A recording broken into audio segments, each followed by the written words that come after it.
বাগেরহাটে 4টি সংসদীয় আসন বহালের দাবিতে টানা 3 দিন হরতালের প্রথম দিন চলছে। এদিকে ফরিদপুর ভাঙায় 3 দিনের অবরোধ কর্মসূচির দ্বিতীয় দিনে যান চলাচল স্বাভাবিক রয়েছে। সড়ক ও রেলপথ অবরোধের ঘটনায় প্রায় 200 জনের বিরুদ্ধে মামলা করেছে পুলিশ। এদিকে পাবনা 1 সংসদীয় আসন পুনর্বহালের দাবিতে সর্বদলীয় সংগ্রাম কমিটির আজকের কর্মসূচি স্থগিত করা হয়েছে। প্রতিনিধিদের তথ্য ও ছবিতে ডেস্ক রিপোর্ট।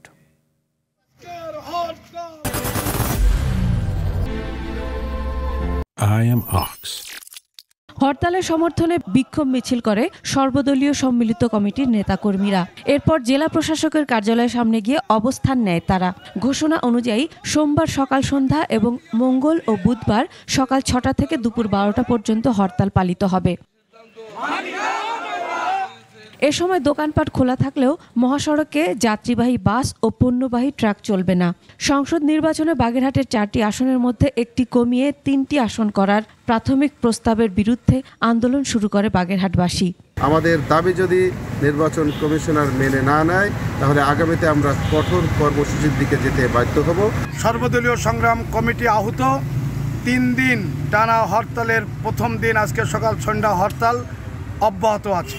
এদিকে ফরিদপুর 4 আসনের ভাঙ্গা উপজেলার আলগি ও হামিরদি ইউনিয়নকে ফরিদপুর 2 আসনের সঙ্গে যুক্ত করার প্রতিবাদে সড়ক ও রেলপথ অবরোধ কর্মসূচির দ্বিতীয় দিনে ঢিলেঢালা ভাব। আইনের প্রতি শ্রদ্ধা জানিয়ে শান্তিপূর্ণ আন্দোলন করছে স্থানীয়রা।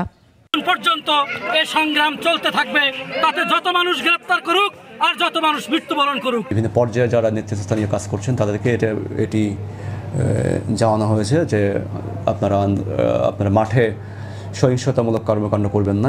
সড়ক ও রেলপথ অবরোধের ঘটনায় 90 জনের নামসহ অজ্ঞাতনামা প্রায় 200 জনকে আসামি করে মামলা দায়ের করেছে police.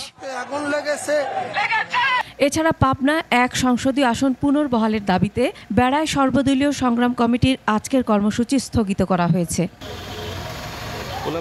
Masuma Lisa, desk report, 21 television.